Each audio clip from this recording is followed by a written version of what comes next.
Good morning, greetings, friends, and welcome to The Bright Side, your nutritional program dedicated to the understanding of the vast world of nutrition and nutritional supplementation. I'm your host, Pharmacist Ben, nutritional pharmacist from Boulder, Colorado. I use nutritional supplements where other healthcare practitioners use toxic pharmaceutical drugs and sometimes deadly medical procedures.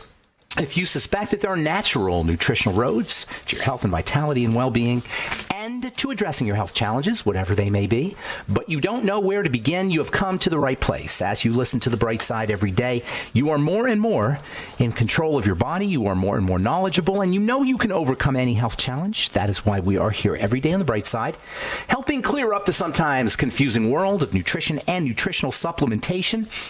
Over the last 32 years of practicing pharmacy, I've seen drug-free recoveries from diabetes, hypertension, obesity, skin diseases like acne, psoriasis, eczema, rosacea, digestive ailments, autoimmune issues of all kinds, recoveries that by the standards of modern medicine can only be called a miracle, but what is in the world of the body, what is in the world of biology, standard operating procedure. Because the human biological system is a healing system, it's a regenerating system. It is designed divinely to heal and renew itself on a moment-to-moment basis. And while some folks may call that a miracle, it really is just the way the body works.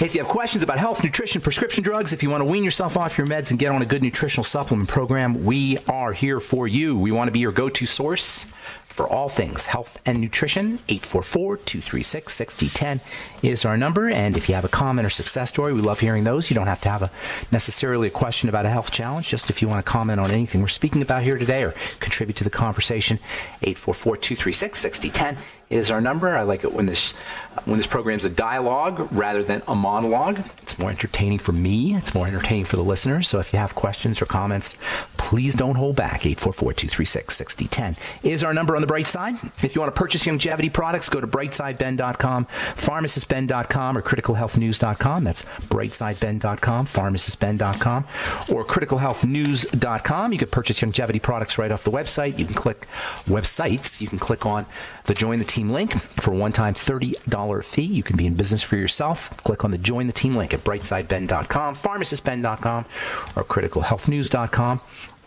Or you can call 866-735-2470 if you want to speak to a person, real live human being, 866-735-2470. And also want to remind you to check out our Truth Skin Health products at truthtreatments.com. Sign up for our newsletter. Click on the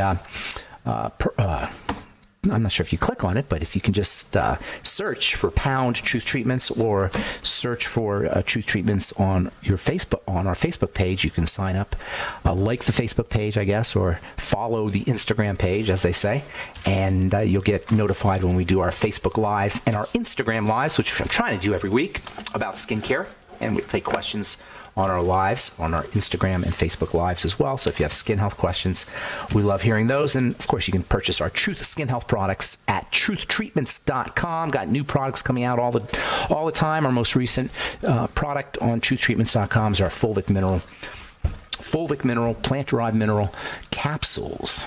Fulvic minerals are the electrical aspects or the electrical components of the dirt. We have not finished talking about that.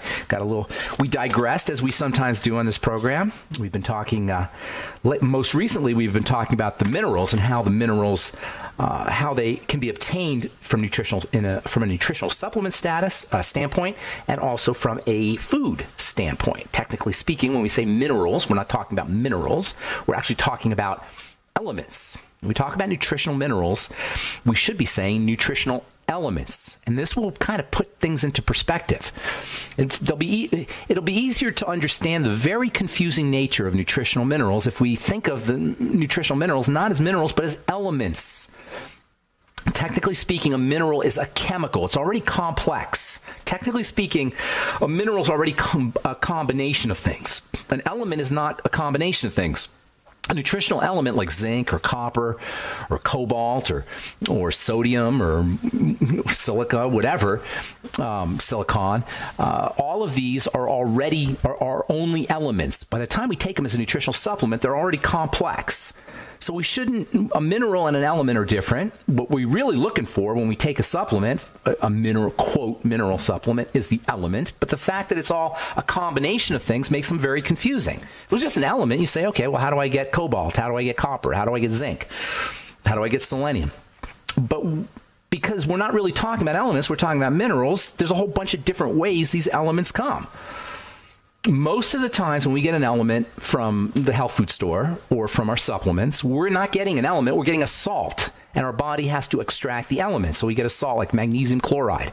We want magnesium, we got to take magnesium chloride, our body's got to pull the magnesium out of the chloride.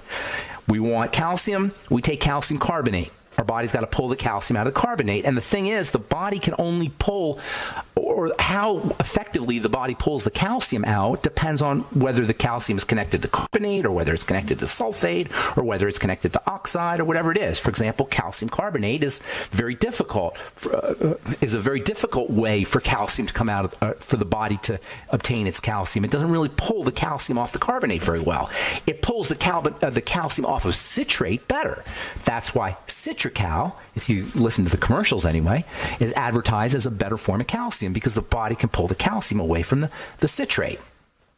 So understanding these different salt forms becomes important if you're going to be able to really get the most bang for your buck when it comes to nutritional supplements. Zinc is a classic one. I've been recommending zinc since my pharmacy school days in the early 1980s. We learned about zinc in pharmacy school as being an incredibly important mineral, I should say element, an incredibly important nutrient, an incredibly important bioelement, biomolecule, biosubstance. It's involved in hundreds of different chemical reactions, and also, especially for the immune system, and especially for the skin, but really for so many different things, and also very deficient. So that you put zinc back in the diet of an acne patient if they're deficient in zinc, and most, or many at least, acne patients are deficient in zinc, and amazing things happen. It is the go-to mineral for acne, also for eczema, really for all skin conditions, including aging.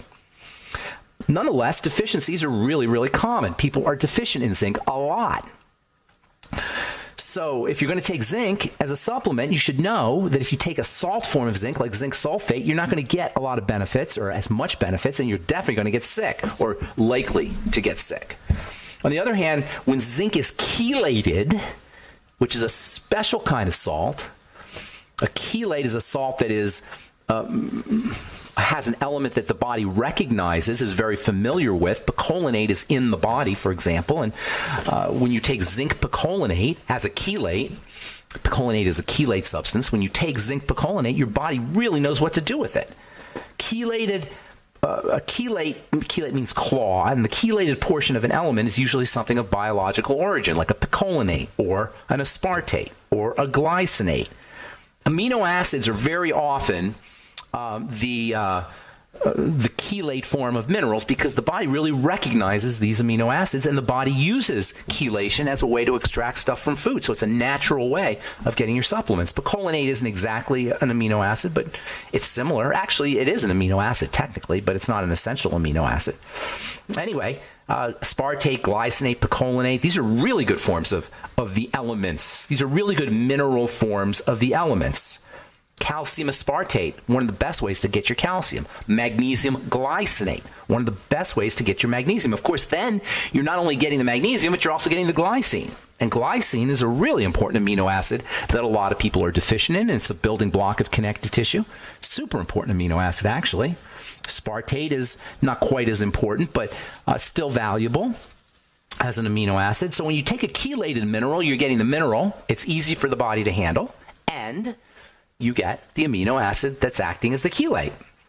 See how understanding how these things are put together can really help you take advantage of nutritional supplementation and get more bang for your buck. Picolinate on its own is pretty interesting, by the way. Picolinate is derived from tryptophan. And tryptophan is an essential amino acid, meaning you cannot make it, meaning you better get it in your diet, meaning if you're not getting it in your diet, you're probably not going to be making enough picolinate, and picolinate deficiency is a real thing, by the way, and that means you're not going to be chelating your minerals as effectively and getting the advantage of the zinc from your foods as effectively. Again, pointing to the very, very fundamental health relevance and importance of a good supplement program. All right, I'm Pharmacist Ben. We'll be back on the bright side right after this.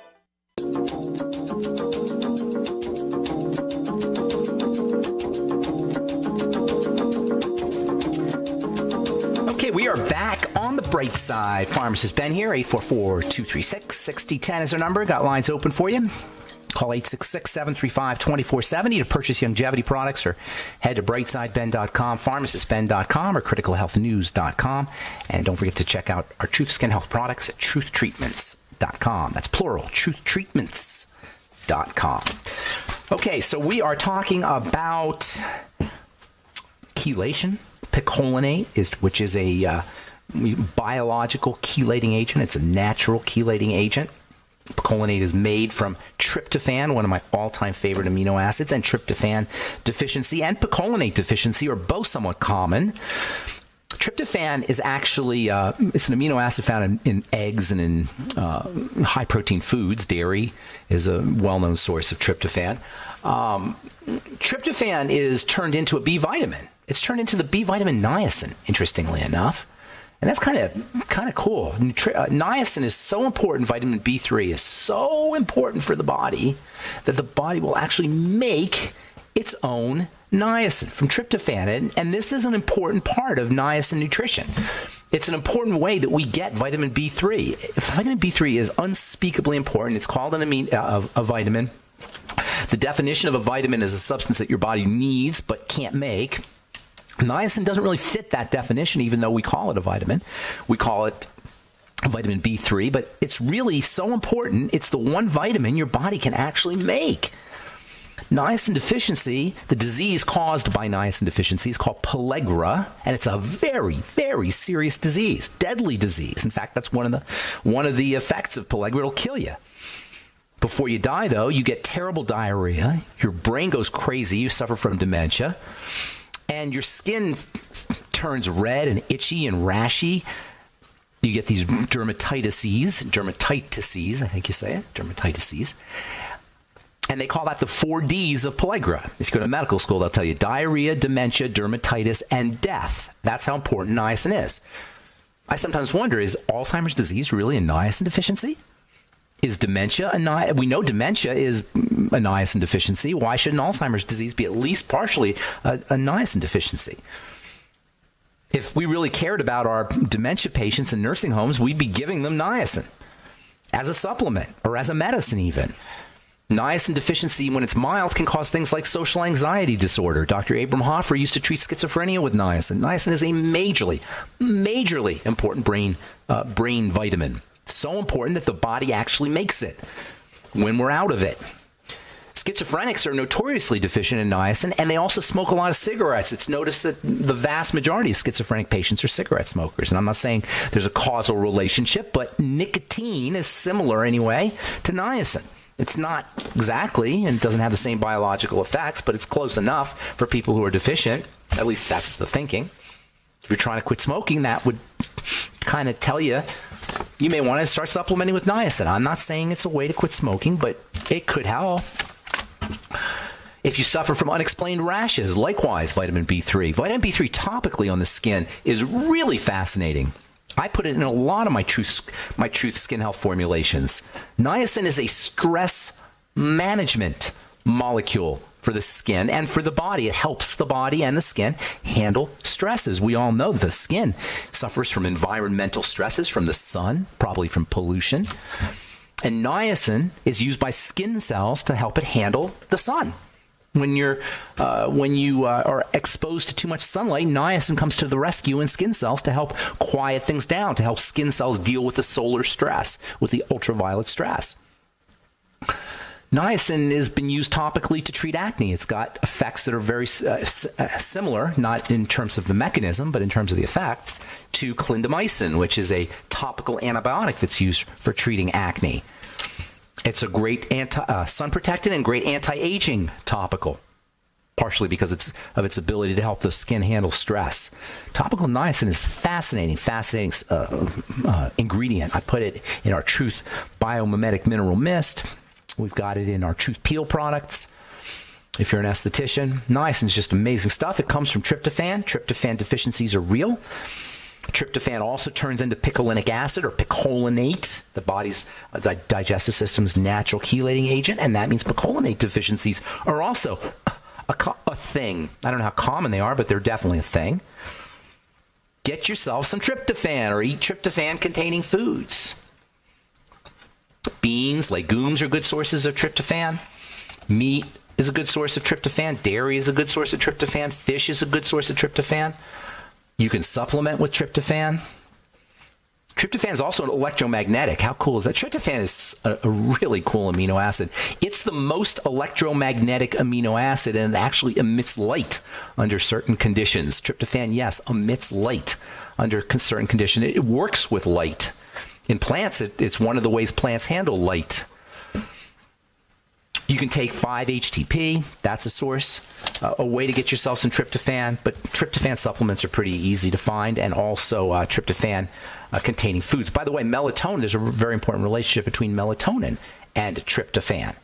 Melatonin is partially derived, or is derived somewhat from tryptophan. Can you imagine what tryptophan deficiencies do? It can cause niacin deficiencies, melatonin deficiencies.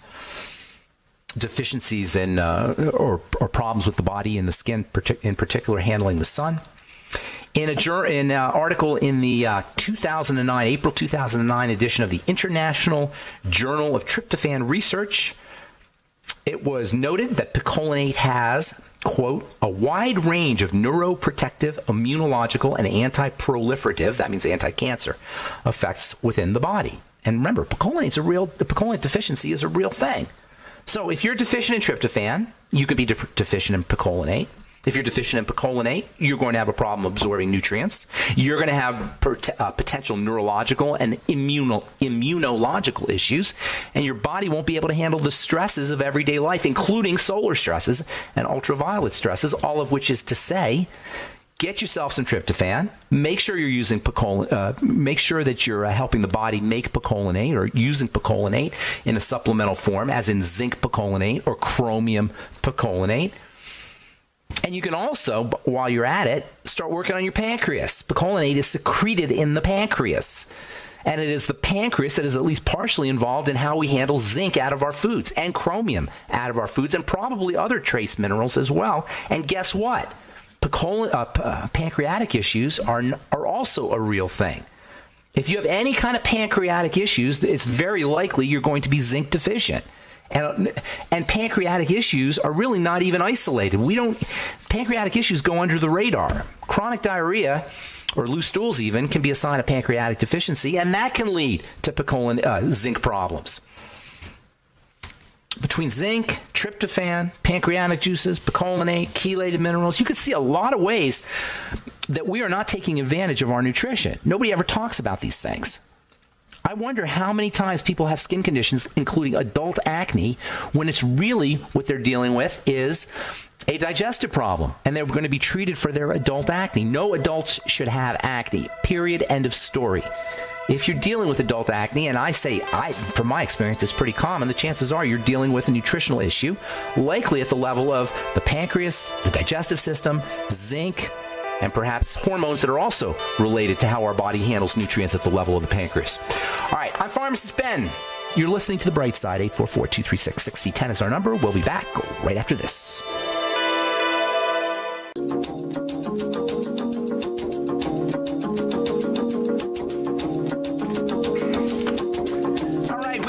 Back on The Bright Side. Thanks for joining us. We're on the air Monday through Friday, 8 to 9 Pacific and 10 to 11 Central Time, 24/7 on our very dense archive page at brightsideben.com, where you can purchase longevity products. You can also purchase longevity products at pharmacistben.com. Thank you, Robert, for setting that up for me.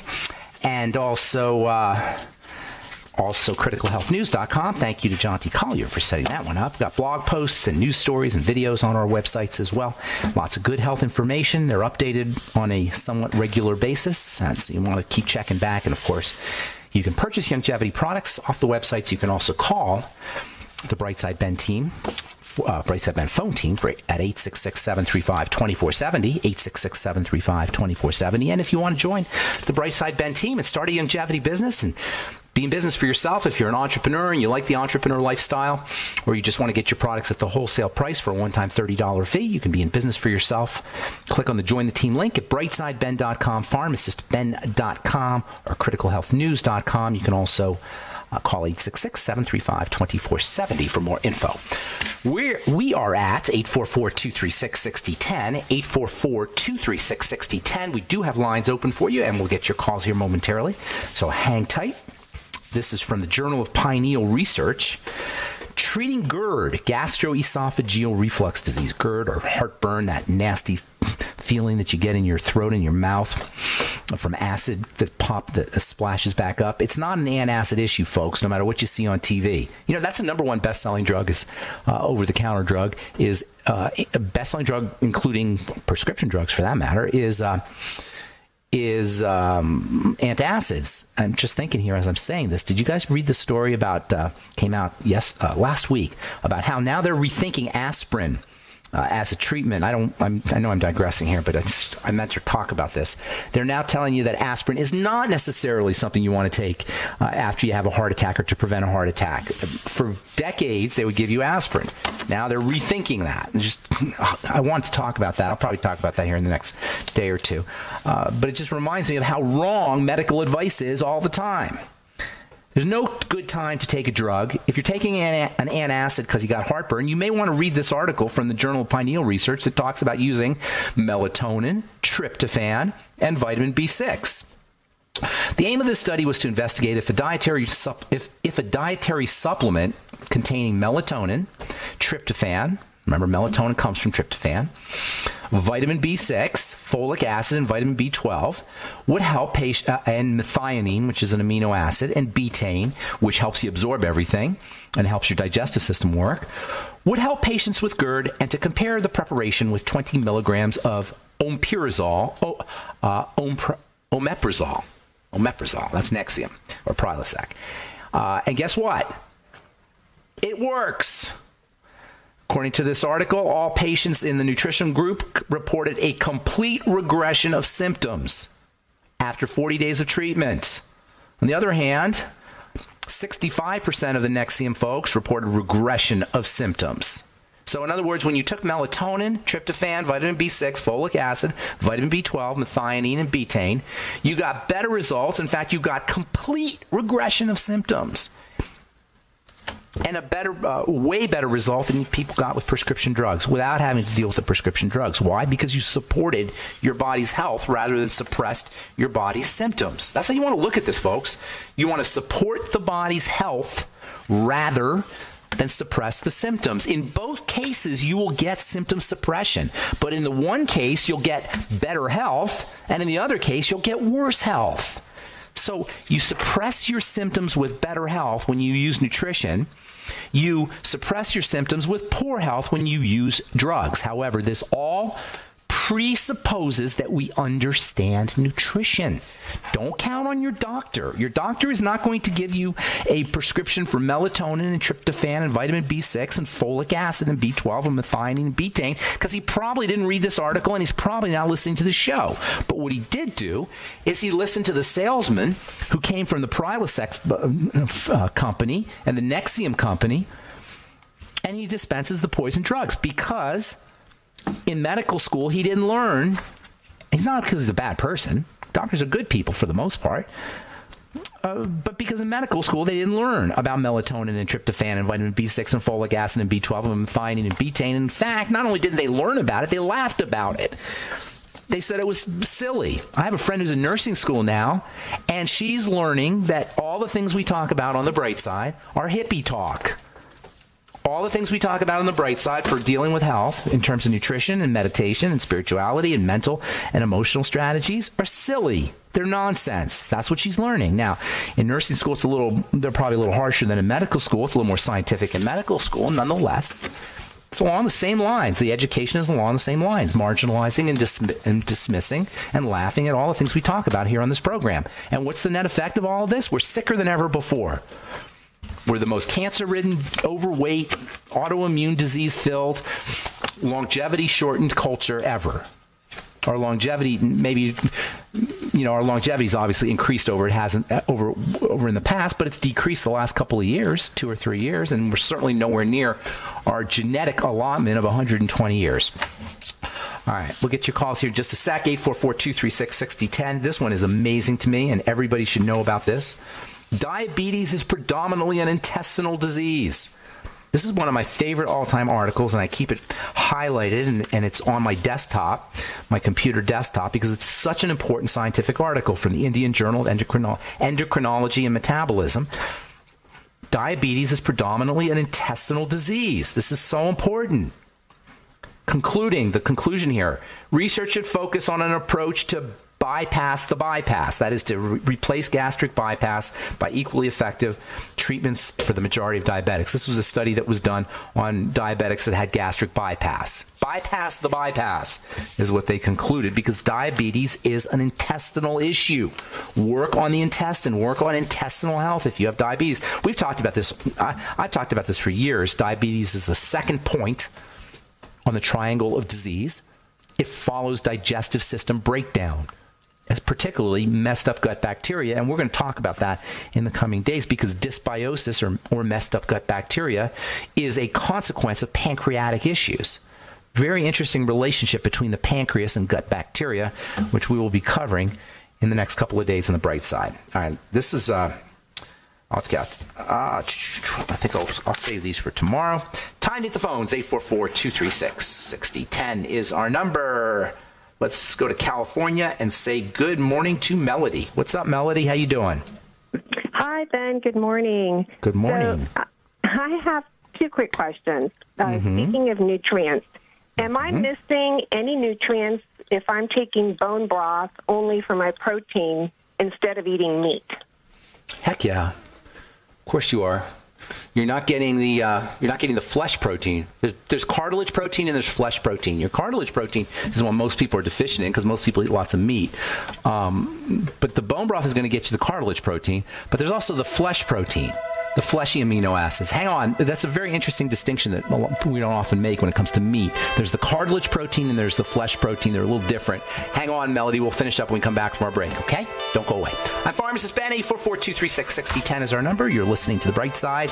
We will return right after this.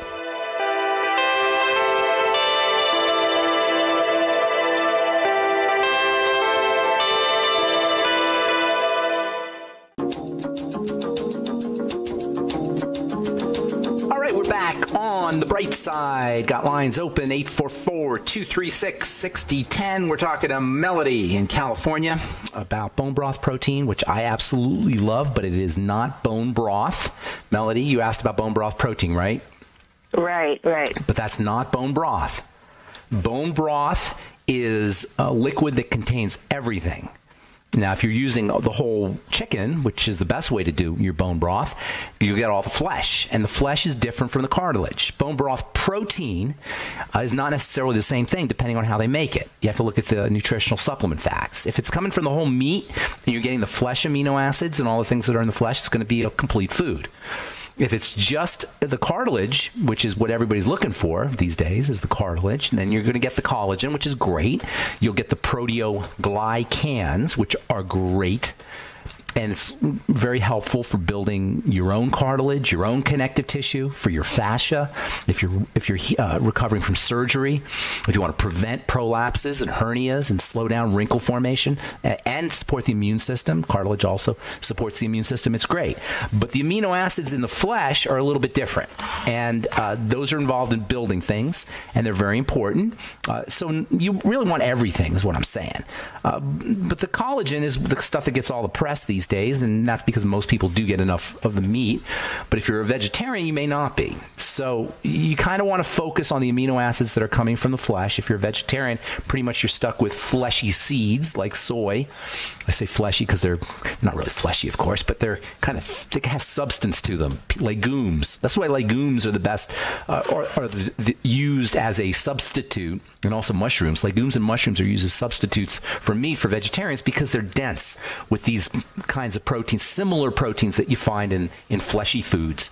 So if you're going to be a vegetarian, then that kind of means you're going to be stuck eating a lot of legumes and also mushrooms if you want to get those kinds of amino acids. So distinguish the amino acids from flesh from the amino acids from cartilage, and then look on your nutrition facts on your bone broth protein and make sure that you're getting all the amino acids. That's the most important thing you do. You'll be getting the good stuff in the cartilage for sure, but you want to make sure you're getting all the amino acids as well. I hope I answered your question there, Melanie.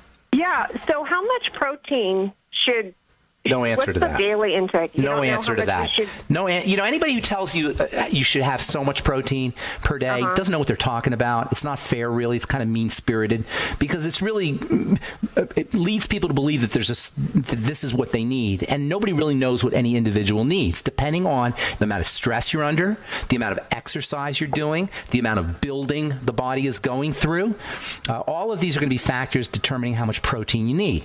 Now, if you want a rough guideline, and this is very rough, so it's almost useless, but since you asked, a rough guideline is like a gram or so per pound of body weight, half a gram to a gram per pound of body weight. That's very rough because it's not just body weight, it's lean body weight, and as I say, it depends on how much stress your body's under, how much recovery you're doing, if you're post-surgery, if you're building a baby, if you're young. I mean, there's all kinds of factors that go into it, but if you want a rough guideline, it would be half a gram to a gram of protein per pound of body weight, but that's very rough.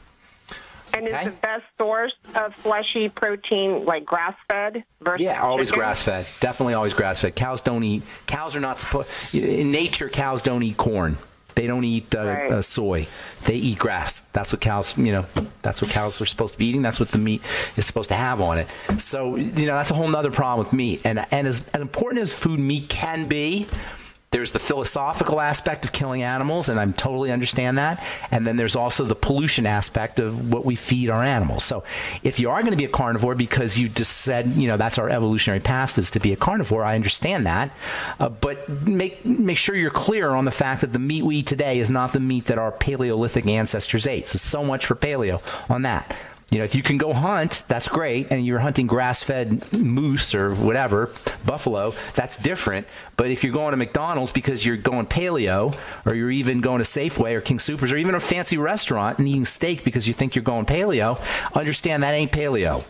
Our caveman ancestors didn't eat steak at Morton's. They hunted. You know what I'm saying? Right. All right. Yeah. Anything else, my dear? Well, I don't know. Do you have time for just another quick question? Quickie. I got a bunch of people. Menopause muffin top. What do you do with that? Say that again? That? Muffin Menopause. top? Yeah. Muffin top. Is that on the? I've heard the term. I'm not sure I understand what that means. It's is that where the belly? Get the belly. You get the belly fat. Insulin. I've never had it.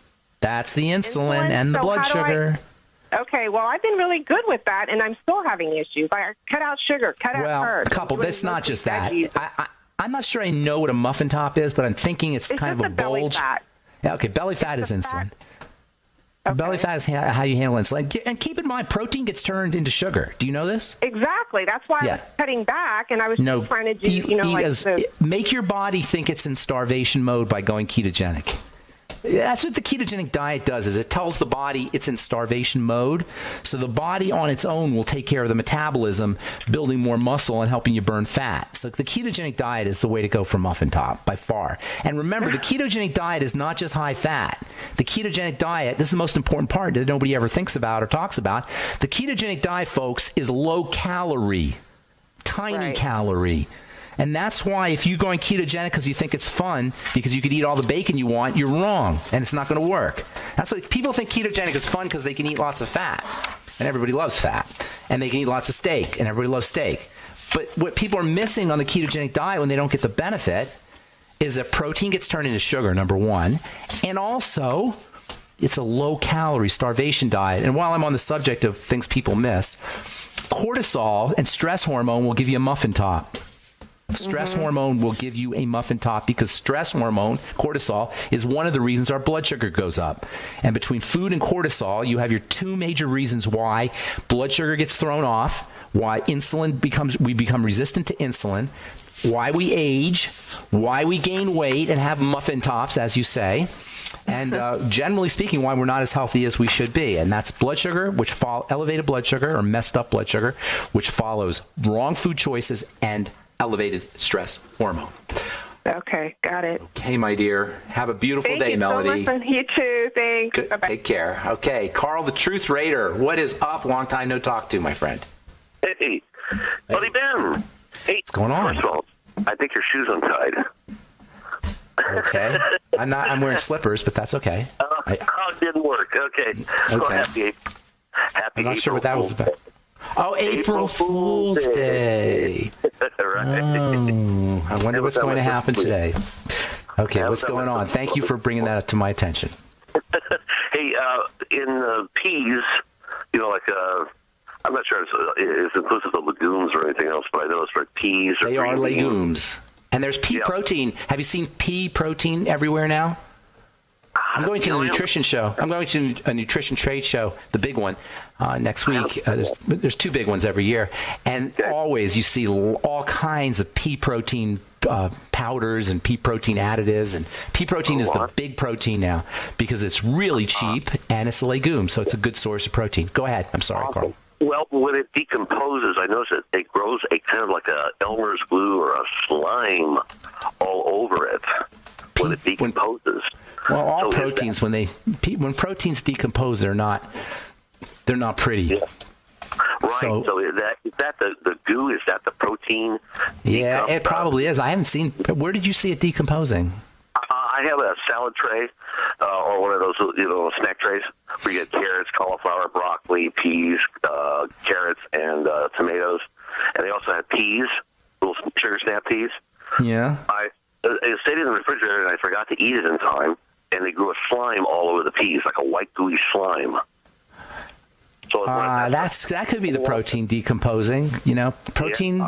Everything loves protein, so protein gets acted upon by bacteria and other living things. So everything loves protein. It could be glycation. It could be a sugar reaction. It could be oxidation. I don't know exactly what you mean by decomposes, but yes, proteins break down. They rot in the digestive tract. They putrefy is the technical term. And this is why you got to be really, really respectful of protein and make sure that your digestive system is working as it should. Putrefaction of protein, especially meat protein in the intestine, is a very bad thing. It's not a good thing at all. And all proteins, to a certain extent, will putrefy if they're left out. And I haven't seen that exact reaction that you're talking about, Carl, the Truth Raider. But yes, your point is well taken that protein will decompose, it will putrefy, it will rot, and that's why you want to one of the reasons anyway why you want to respect the protein and make sure your pancreas is working correctly and you're producing all the enzymes you need. You're on a supplement program, and I like drinking protein because it's pre-digested, and that's where smoothies come in.